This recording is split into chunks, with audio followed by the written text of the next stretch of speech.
దేశవాళీ క్రికెట్లో విజయవంతమైన కెప్టెన్గా పేరుగాంచిన అజింక్య రహానే భారత యువ బ్యాటర్ యశస్వి జైస్వాల్ జీవితంలో ఒక కీలక దశలో ఎంతో ఆదుకున్నాడు. 4 ఏళ్ల కిందట జరిగిన ఒక అనూహ్య ఘటనలో రహానే చూపిన పరిణతి వల్ల జైస్వాల్ భారీ నిషేధం నుంచి బయటపడ్డాడు. ఆటపై పూర్తి అవగాహన ఉన్న సీనియర్ ఆటగాడిగా రహానే వ్యవహరించిన తీరు ఇప్పుడు క్రికెట్ వర్గాల్లో చర్చనీయాంశంగా మారింది. 2022వ సంవత్సరంలో జరిగిన దులీప్ ట్రోఫీ ఫైనల్లో సౌత్ జోన్, వెస్ట్ జోన్ జట్లు తలపడ్డాయి. ఆ మ్యాచ్లో వెస్ట్ జోన్ జట్టుకు అజింక్య రహానే కెప్టెన్గా వ్యవహరిస్తుండగా యశస్వి జైస్వాల్ సంచలన ఇన్నింగ్స్లతో దూసుకుపోతున్నాడు. అయితే మ్యాచ్ ఉత్కంఠగా సాగుతున్న సమయంలో యశస్వి జైస్వాల్ ప్రత్యర్థి జట్టు బ్యాటర్ను పదే స్లెడ్జింగ్ చేస్తూ రెచ్చగొట్టాడు. ఈ వ్యవహారం ముదిరి ఇద్దరు ఆటగాళ్ల మధ్య తీవ్ర వాగ్వాదం జరగడంతో అంపైర్లు నేరుగా కెప్టెన్ రహానేను సంప్రదించారు.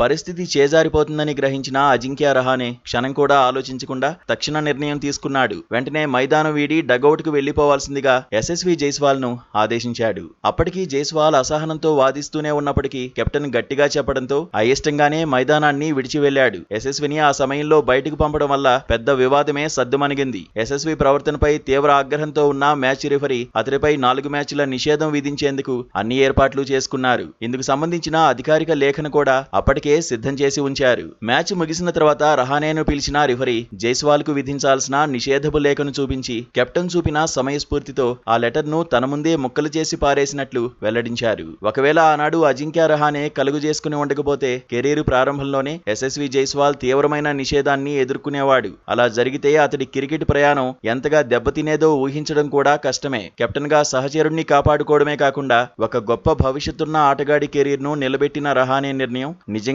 అభినందనీయం.